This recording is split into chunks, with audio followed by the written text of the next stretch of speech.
Are you ready to stop the self-sabotage and create the life you desire? Well, in order for that to happen, you need to break free from the bad beliefs that are holding your success hostage. You need to optimize the stress by turning it into extra energy for success. And those hurtful habits?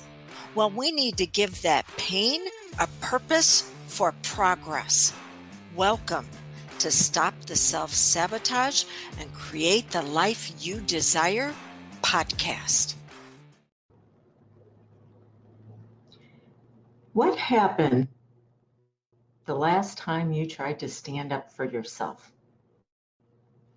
What was the backlash that you received? I know it fell in one of 4 categories. Were you given the cold shoulder? Oh, how dare you? Was there a lot of drama to where they tried to pull you in? Was there sadness? Sadness that just increased that evidently you were responsible for? Or was it just, who do you think you are? You need to know this. So what happened? Where were you drawn in? And out of what we call the core 4, what did you use to lash back out? Move from people pleasing into empowered living, also known as allow me to disappoint you. We've all been conditioned to do this. We have all been programmed and trained. In fact, 80% of who we are as an adult was learned by age 8. Not based on our brilliance, but what someone else needed us to be for them to be okay. So we've all been conditioned for this, but unfortunately, when we go through this type of emotional experience, no one's empowered because the other person gets you to overcompensate for them, where they never learn how to optimize their own emotional states. And you just turn into the local electricity plant where you're producing the energy that they need, but without anything in return. So you actually get depleted. Okay, let's move in to our agenda. Did you know that the soil, the earth that is our home, that environment is designed that anything you put into it is going to rot and decay? You put a fence post into it, a wooden fence post. Yep, the soil is going to start eating away at it. Take an aluminum aluminum pole. It is going to do the same thing. It's going to see about breaking it down. Why is that? Because the environment, the soil, is designed to eat away the outside of the husk of the seeds that we plant. Because without that type of decay, the seed can never realize its potential. It can't be activated for growth as long as it has that covering around it. So the environment that it's placed into is actually meant to tear it down for it to be able, the seed to be able to realize its potential.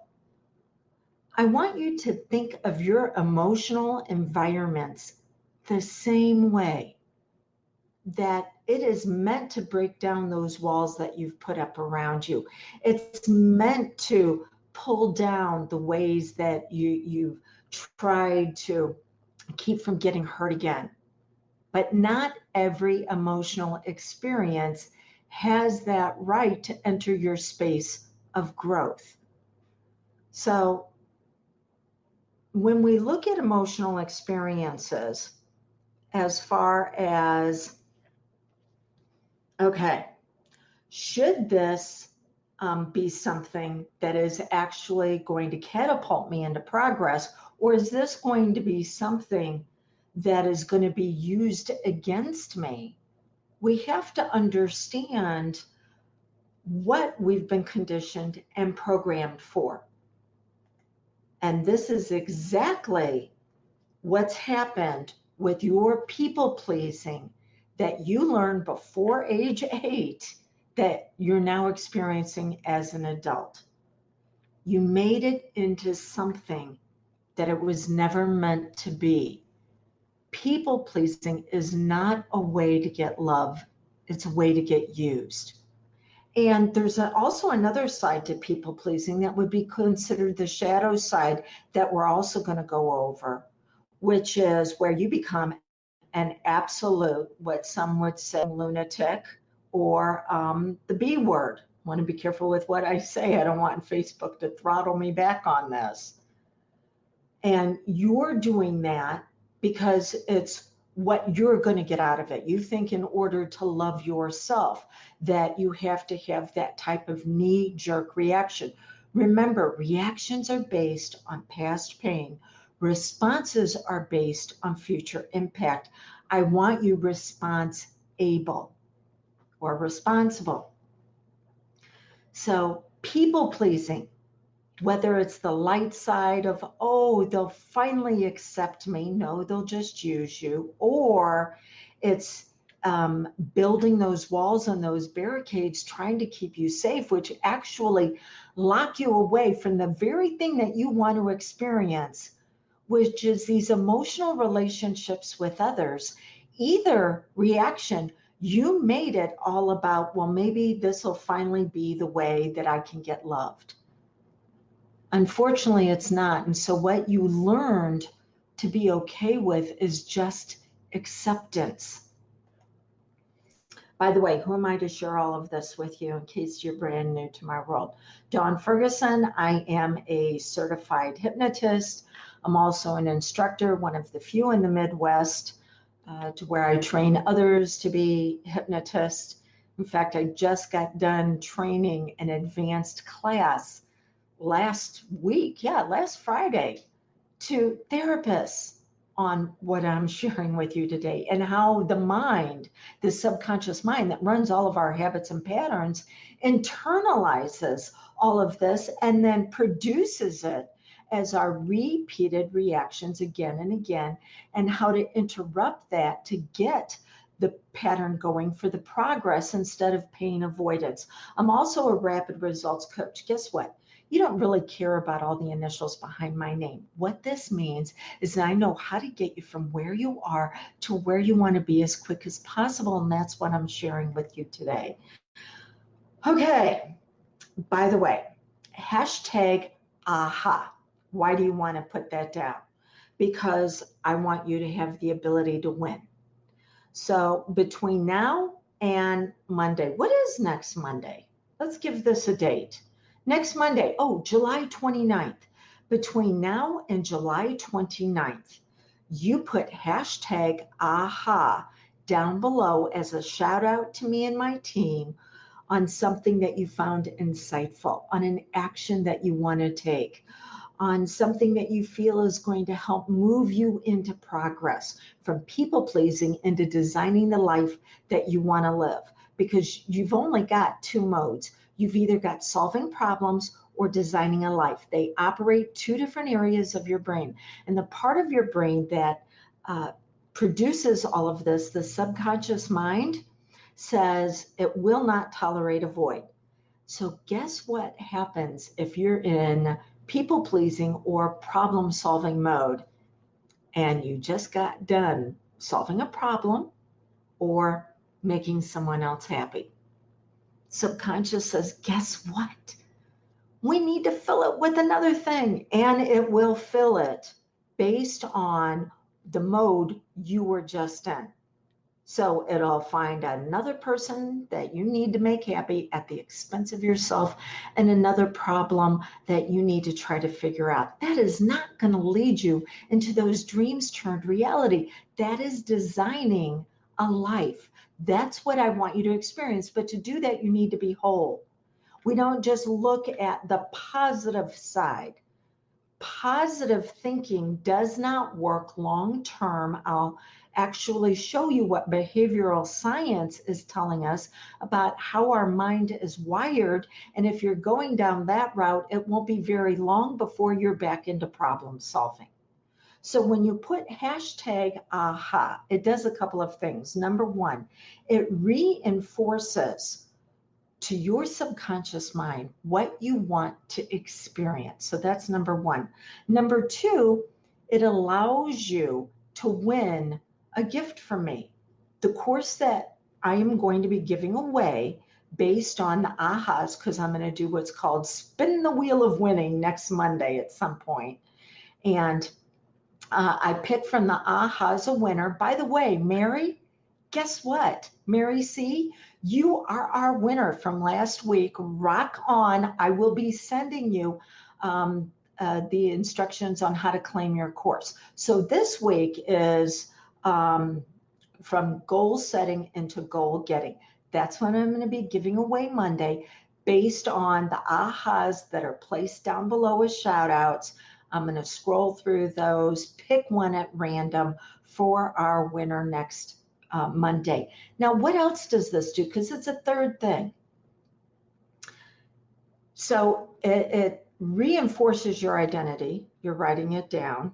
A reward also reinforces that identity because we're all about identity upgrades here. But it does a third thing. Your powerful subconscious mind says, I'm going to be rewarded with things that I actually want by taking these actions. And it begins to start you up the path to the higher levels of your brain where creativity and the ability to find opportunities to bring you out at your best are stored instead of going to the lower levels where you're all about protection and pain avoidance. So we start getting you where you want to be quicker, faster, and easier. So aha, hashtag aha. You also, if you have any questions, we'll be monitoring the replay. And if you're joining me live, but we'll be monitoring it through next Monday. So if you have a question, put Q in your question. And then I will personally be answering what it is that you have a question on as far as the customization, how to begin to personalize this process for you and where you want to go. All right, so there are 4 emotions or emotional types that you're going to encounter that are going to want to trigger you being a people pleaser. Because when you're a people pleaser, you're making life really wonderful for them short term. You're actually enabling them to be dysfunctional long term because they can't figure out what it is that they need to do for their own emotional management because you're doing it for them. So there's going to be the Punisher. The Punisher is where they're going to give you the cold shoulder. They actually want you in their life. But if for some reason you decide either dysfunctionally to say no, I did that not too long ago. I didn't give someone appropriate notice that I wasn't going to be able to be with them, and I kind of left them hanging. And so I apologized. I let them know that I was wrong. And they came back with, yeah, but, and they've cut me out of their life. So for the very thing that they found important, which was to have me in their life, and I wasn't, now they're going to cut me out of their life. They're going to give me that cold shoulder to punish me. Can you see how that hurts the person that's engaging in this emotional dysfunction? Because the very thing they want is the very thing they're going to push away. You've heard the old adage before that holding resentment or a grudge or a judgment against someone else is like holding a hot coal or drinking poison. You're the only one who experiences the pain. Now, that's not completely true because the person that it's directed at will try to find ways to make it better, but you've been conditioned to do it in a dysfunctional way. Why? I'll get to that in a minute. So The punisher will give you that cold shoulder to try to bring you back into alignment of what they feel you need to be doing. Looking down here at my notes. Then, there's the rebel. So the rebel is going to be a lot more drama around what's going on. In fact, they will probably enlist some other people, to at least one other, to jump on board and show how you need to be punished, because each level not only includes that level, but it also includes dynamics of the level below. Then you have the fixer. The fixer is just going to be so completely sad that you've allowed things to get to this point. Yes. And they're going to invoke even stronger emotional states. And then finally, we get to what is known as the hider, because they like to hide behind, who do you think you are? Stepping out like this, doing things wrong. You need to be punished. There is going to be a lot of public drama, and things are going to get worse until you decide that you need to take responsibility to make them better. I don't know which one of these is your trigger point, but I know that it's there because you have been conditioned to be triggered by this. And so your reaction is going to be one of these others. It's not going to be at the same level as your trigger. So if you get triggered by cold shoulders where you're going to be punished, you might then respond as the little rebel where there needs to be lots of drama. And don't you try to tell me what to do. You think that you can give me that cold shoulder. Well, I'll show you exactly how wrong you are by bringing in other family members, and we're all going to give you the cold shoulder. See how that works? So you have one of these that is causing you a challenge, and then you will respond with another. You've been conditioned. Who you've been conditioned to be will pervert your progress down to your past pain. What do I mean by that? You've been conditioned to overcompensate for someone else. Typically before the age of 8, you needed to be something that you necessarily weren't for that person in authority. It could have been a parent, it could have been a sibling, it could have been a coach, a teacher, but it was someone who held some sort of authority over you. So you were conditioned to be something that you necessarily weren't so they could be okay. And now, whenever you try to get healthy, you will pervert your progress down to who you used to be. Not your fault, because you're trying to get rid of what you've been conditioned to be. And once an aspect of our personality has taken place, has formed, has actually shown up in actions, emotions, and focus, it's always going to be there. We have to learn how to utilize it in a way that's going to bring us out at our best. So how did all of this happen? Well, you know the trash cans that have step-on lids to them and the lid pops up? Well, up to age 8, that's how you were. The conscious mind, also known as the executive functioning center, that's found right behind your forehead. It really doesn't start forming until we start hitting school age. Now, this is the part of you that judges, but judges in a healthy way. It discerns, it analyzes, it understands that there's a separation between you and me. And it starts then internalizing and saying, well, is that correct? Is that something that I want to go along with? So up to approximately age 8, you're like that trash can. Whatever has emotional content to what's going on around you gets dumped in and then kept in your long-term memory. See, short-term memory, which is analytics, which is, like I said, discernment, that doesn't stay very long unless you have a passion around it. There's a purpose for it, which is the reason, unless you decided to use algebra in your everyday life, what you learned in high school or maybe even college is now gone. Your kids going through school going, help me with this, or maybe your grandkids, and you're going, are you kidding me? I don't remember it. Because there is no reason for you to remember it. There was no purpose. There was no progress. There was no pain, because pain will also allow us to store things long term. There has to be a heightened emotional sense around it.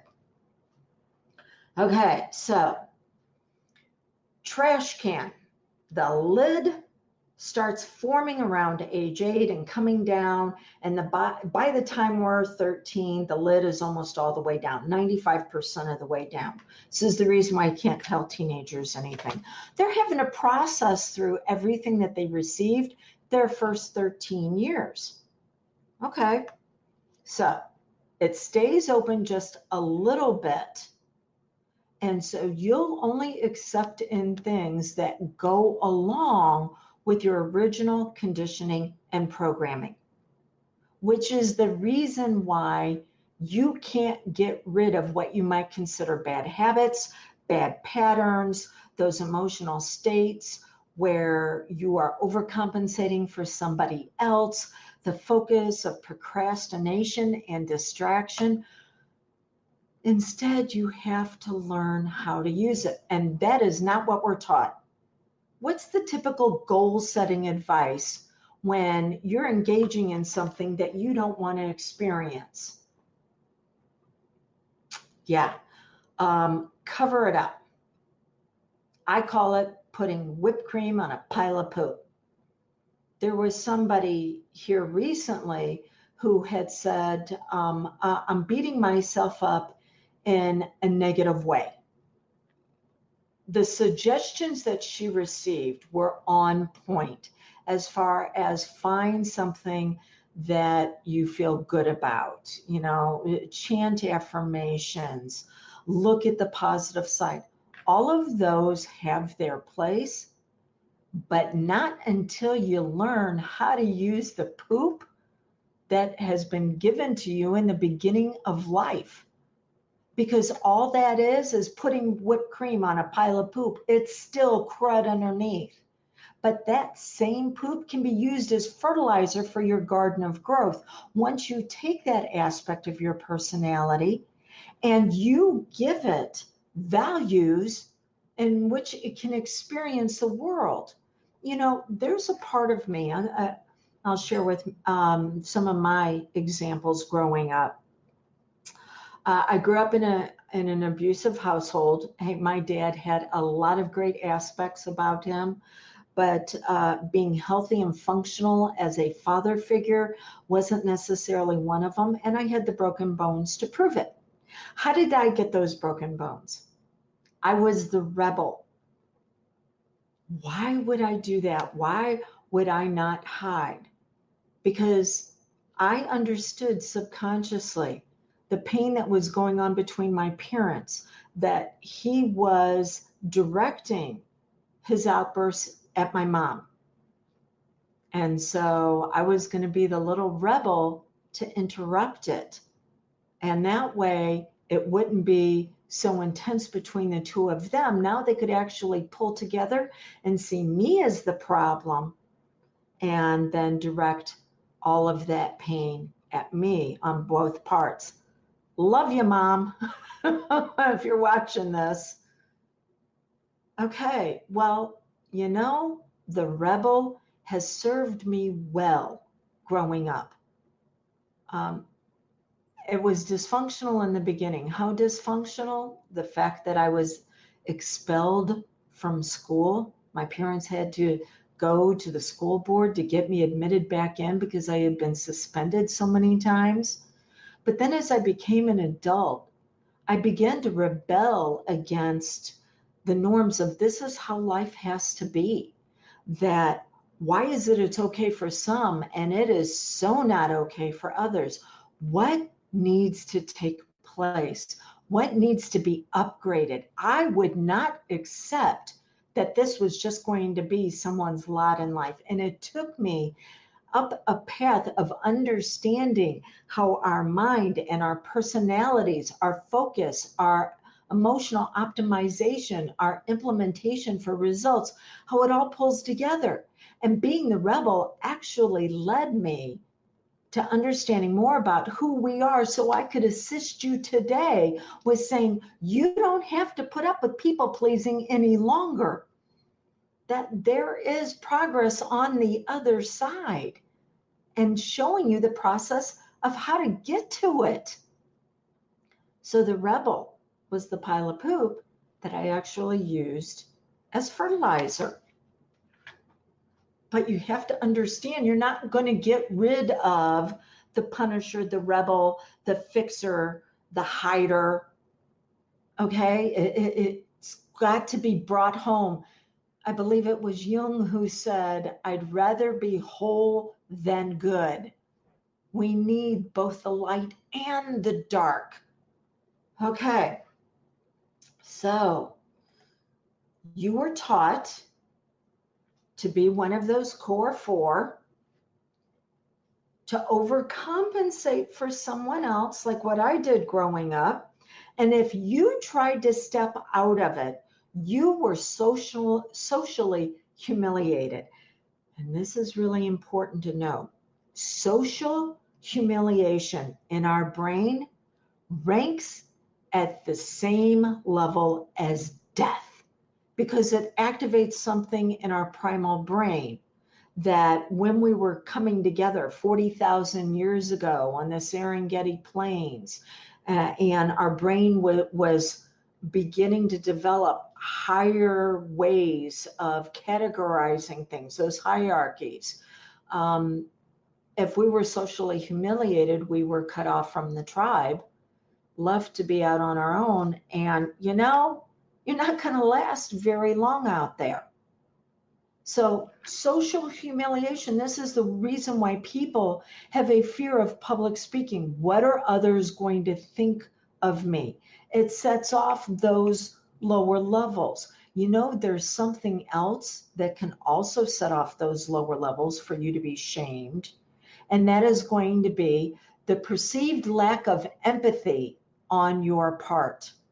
Oh, I'm going to be talking in just a minute about how empathy for anybody outside of your inner circle is actually a very dangerous place for you to be. In fact, it can become a life and death situation if you're not aware of it.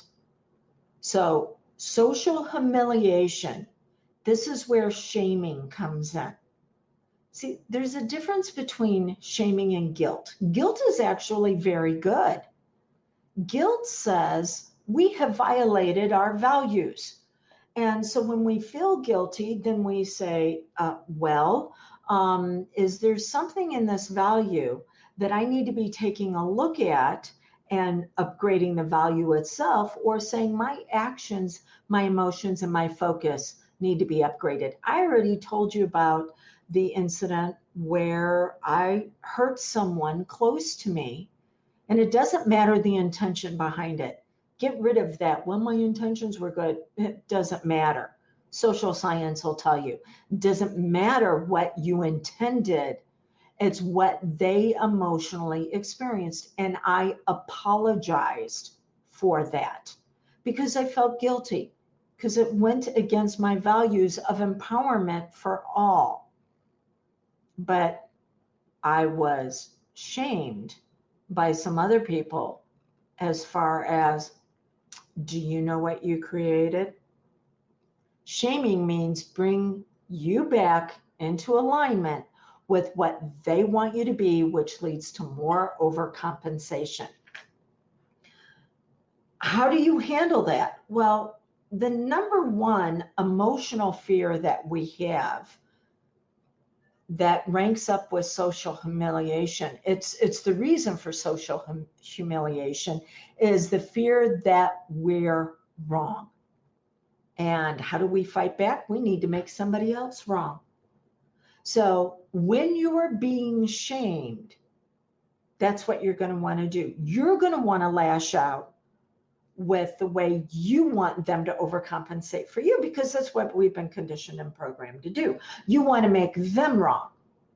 Instead, you need to treat it as what's known as a transactional relationship where they no longer trigger you. We'll get into those 4 levels in just a bit. But there's no need to even respond. There's no need to defend yourself. About a year ago, I was training some hypnotherapists, and one of them said, yeah, one of your previous clients said, hypnosis is a sham, and they had some really unkind things to say about you. And I went, okay. Yeah. And they're like, well, is that all you have to say about this? I said, yes, it's called free speech. Their experience was less than optimal. It's less than the empowerment that I wanted them to experience, but what they experienced is their experience. And if they reach out to me, then I can see if there's something that's possible and their potential to get them the results that they want. But if not, all right, their results are their results. I am responsible for creating the environment for progress. I am not responsible for somebody's results for that progress. They want to keep their pain as a pet. That's all right. I get it. Not all different processes are going to be for everybody, which is the reason why I'm sharing this training with you. Because I'm going to let you know, hey, if I can assist you, this is your next step. But after we conclude, you should be able to say, yeah, this sounds like an alignment with what I want to experience. If you have not been on for the last roughly 30 some odd minutes, then if you've already clicked off, we know it wasn't for you. If you're still here, there's something that's triggering you within going, yeah, there's the potential for something else, for that progress. Okay, so again, it's not your fault.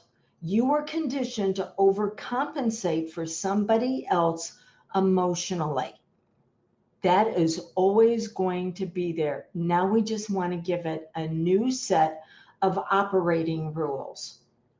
But this is what's happened on your overcompensation.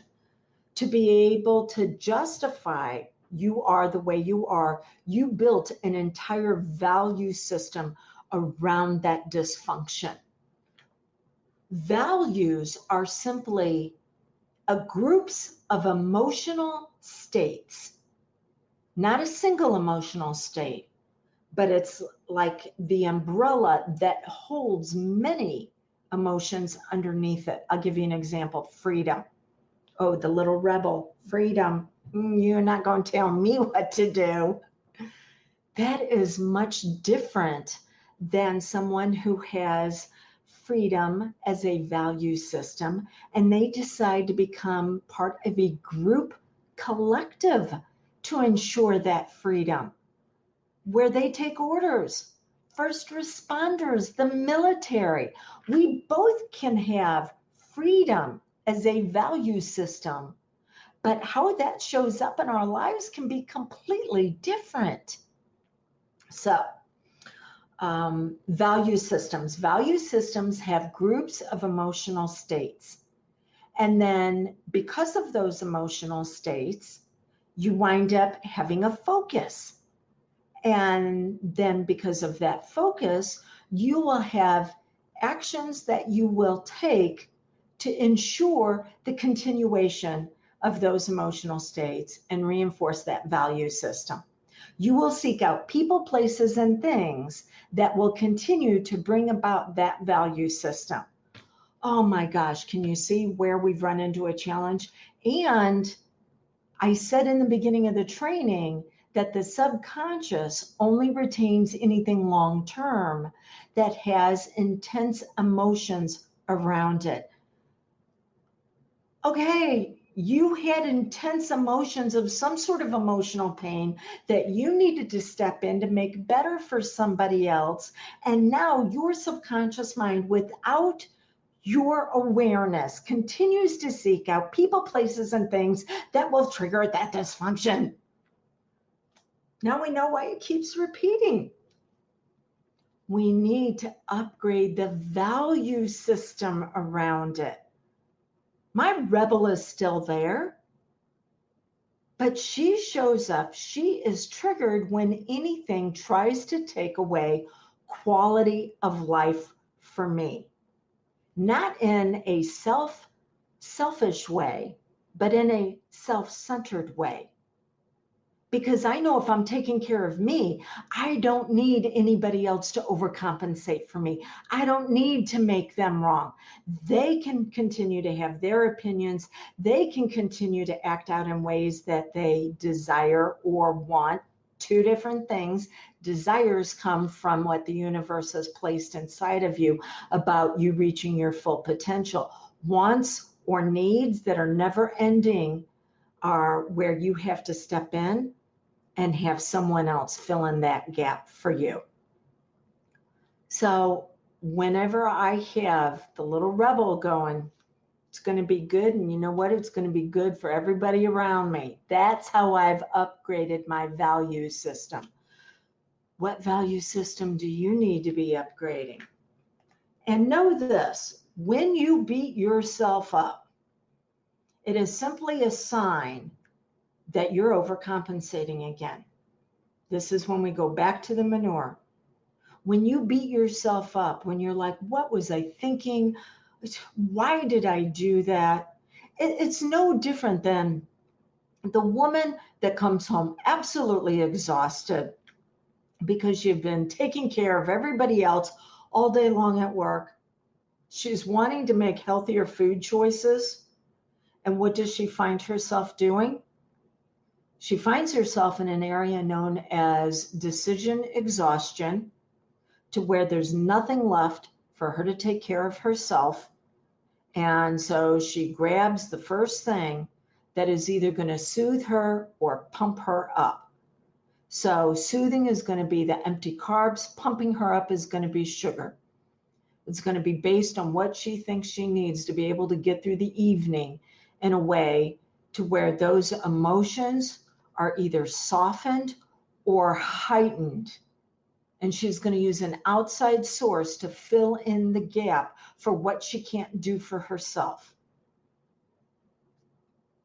No reason for you to hurt yourself and go, oh, what was I thinking?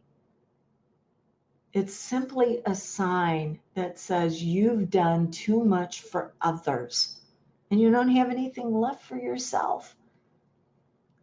Great. Now we know. Now we know what's stinking up the situation that we need to then address to be able to move forward. Okay. Ooh. Let's see. How long have we been going? 38 minutes, guys. Guess what? We might go a little bit longer than the 45 that we thought. Transactional, empathetic, relational, and empowered. I said earlier, transactional is who you need to be when somebody is trying to shame you. Empathetic is what you need to be whenever you're experiencing guilt. So what does all of this mean? Transactional. Transactional emotional relationships are tit for tat. I do this, you do that. There doesn't have to be a high degree of responsibility, of emotional engagement. I mean, how emotional do you need to get when you're buying your toilet paper? Okay. But transactional is what you need to go to whenever somebody is trying to make you wrong in a way that will trigger your overcompensation. This is when you need to pull back. And instead of using those old subconscious neural pathways of, this is what I have to do to fill in what they can't do for themselves, you need to be more conscious, awareness oriented, and say, okay, how much of this do I want to be responsible for? Not reaction, past pain, responsible, moving forward. How much do I want to be responsible for? So, not triggered with a knee-jerk reaction, we need to pause. I actually am going to be doing group hypnosis sessions for this a little bit later on. I'll share with you how you can get in on those group hypnosis sessions.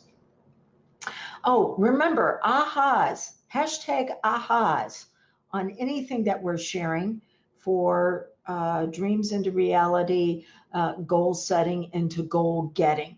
Because we're in that home study course that if you win, you're going to get access to.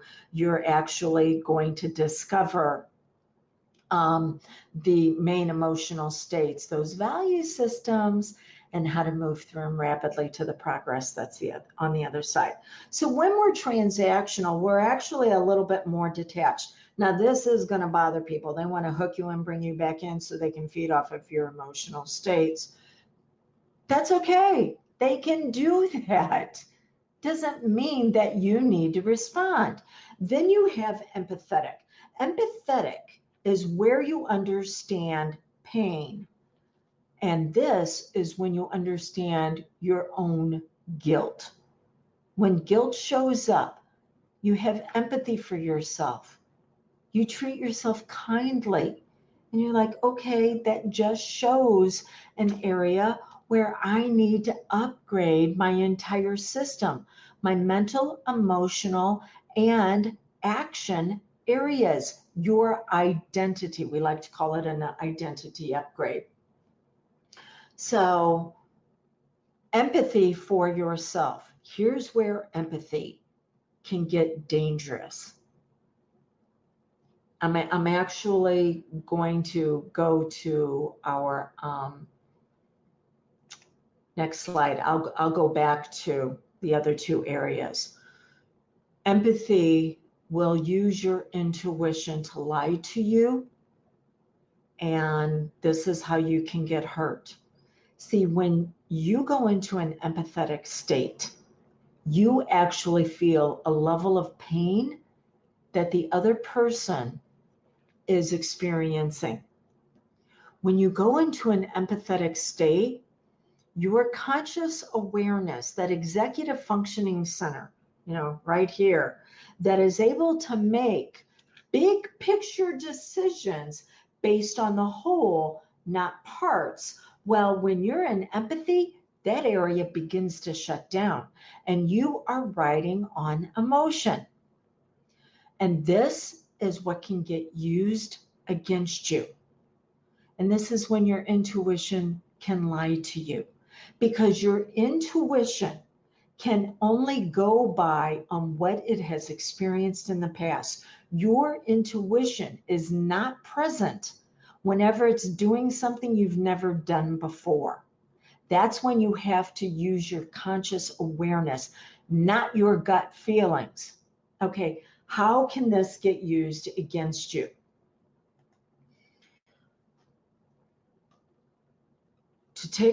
For someone to take advantage of you, they need to rely on you being nice. That goes back to your previous conditioning and overcompensation. This is exactly how you can wind up getting mugged, because somebody comes up to you in the grocery store and they're like, wow, I can't seem to find this, or it's too high. I hurt my shoulder. It's too high. Can you reach up and get that off of the shelf for me? And you want to be nice. And so you do. And when your back is turned to your purse in the cart, then their accomplice comes in and they're able to take your wallet and your cell phone, potentially even your keys, out of your purse because they rely on you being nice. Instead of you saying, yes, I can get that, and you turn and you pick up your purse and you put it over your shoulder before you reach up and get what it is that they need. Or you put your hand on your purse to where it's not going anywhere before you give them directions. See, they're relying on you going into that emotional state right off the bat where they can take advantage of you. Serial killers have been found that whenever they lure their victims in, there is almost one single trait that all of them possess. Their ability to turn on you being nice so they can lure you in. This is how dangerous you being nice can be. At the very least, you can be taken advantage of. And we don't have to talk about what happens when it's the worst. Empathetic. When you feel somebody's pain. Now we got two people that have got a problem. Them and you, because you lose your ability for discernment to make appropriate judgments about what needs to happen. Whew, okay, covering a lot here. So, relational.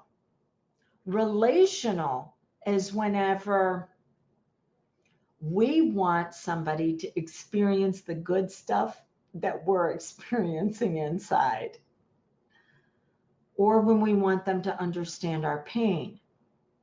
Not in a way that's empathetic, but in a way that they can assist us with either amplification or avoidance. So amplification is when we want more of the good feelings, which is the reason why if we're going to go out to a great restaurant or a movie or a concert, we want to take others along, because when we are with others, the emotional states amplify. Or we go relational whenever we're like, I've got a challenge and I need you to assist me with solving it. Now, here's a bonus tip for any men that are listening. If you're dealing with a woman in this place and she is wanting to share some of her emotions with you, you need to understand, does she want you to assist her with them or just listen to her? Ask that in the beginning, because you'll go right into problem solving, which is going to tick her off if she just wants you as a sounding board so she can talk through it on her own. Okay. And then we go to empowered. Empowered is whenever we want to be in a relationship that is either going to bring someone else out at their best or it's going to bring us out at our best. Not everybody wants to be empowered. In fact, less than 20% of the population wants to be empowered. Instead, they're stuck somewhere in transactional and empathetic. Okay, we can leave them there. You know, in the very beginning of my career, somebody would go, oh, you're a hypnotist. And I would go, yes. And then I would start delivering suggestions that I thought would empower them. No, it wasn't about that at all. It was about me being a fixer and wanting to show how I could be a fixer in a very dysfunctional way. Empowerment only happens when there's a value exchange.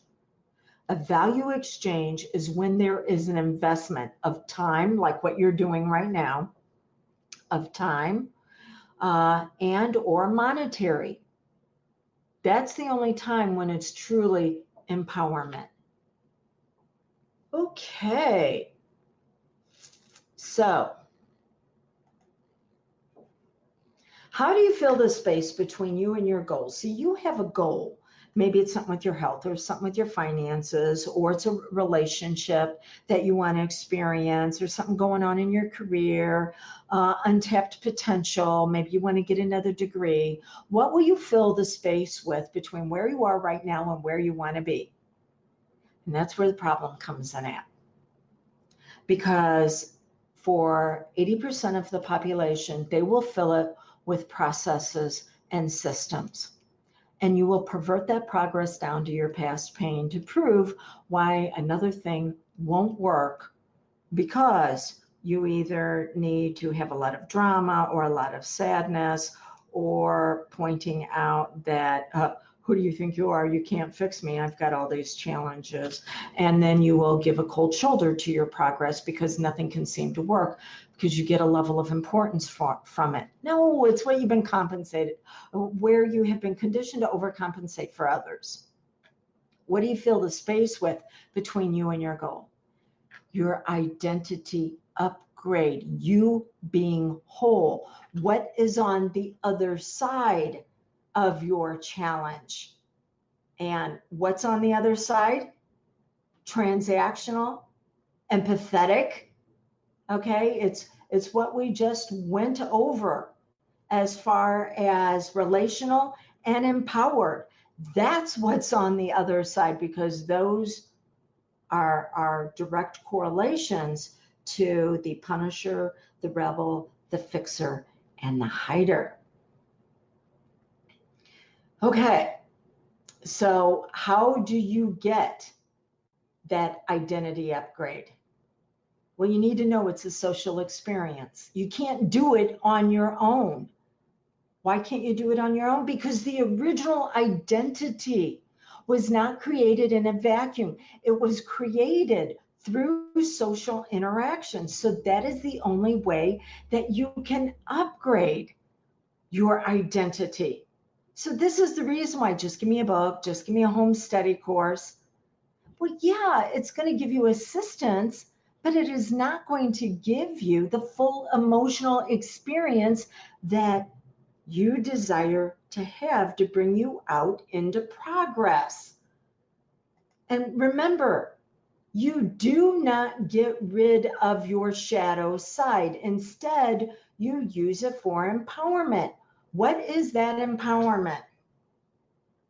Healthy boundaries. That would be the punisher. See, the punisher doesn't understand boundaries, that they have a challenge knowing where they end and someone else starts. Then you've got the rebel. The rebel needs to be an understanding and an awareness. That is going to be using the conscious mind and for discernment. Then you've got the fixer. The fixer simply wants the world to experience beauty, not in the way that maybe we understand it, as far as, oh, how pretty am I? True beauty is the externalization of inner harmony. Oh, think about that one for a while. True beauty. This is the reason why you can look into the eyes of a wise soul that's been around for decades and decades and decades. And it does not matter that they no longer fit into societal beauty standards, because they have the lines of wisdom. What you see on the inside, as far as how they can help you with empowerment, it's no longer hidden. It is brought forth what's within, because that's empowerment. Empowerment leadership. The hider, who do you think you are? And I'll hide behind that. The imposter syndrome actually holds leadership. This is who she really is, but she needs to claim all four parts of this identity for her to be brought forward. Okay, in just a moment, I'm going to go through your plan of action, because we need to wrap this up in a way that you'll be able to begin the process of bringing yourself out at your very best. But before I do that, I want to share with you the social experience of your identity upgrade. Vista.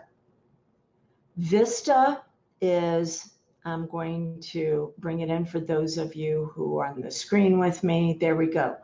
Vista is a 2-day intensive where we're going to show you how to activate all levels of you in a way that is optimized for the level of life you're ready to experience.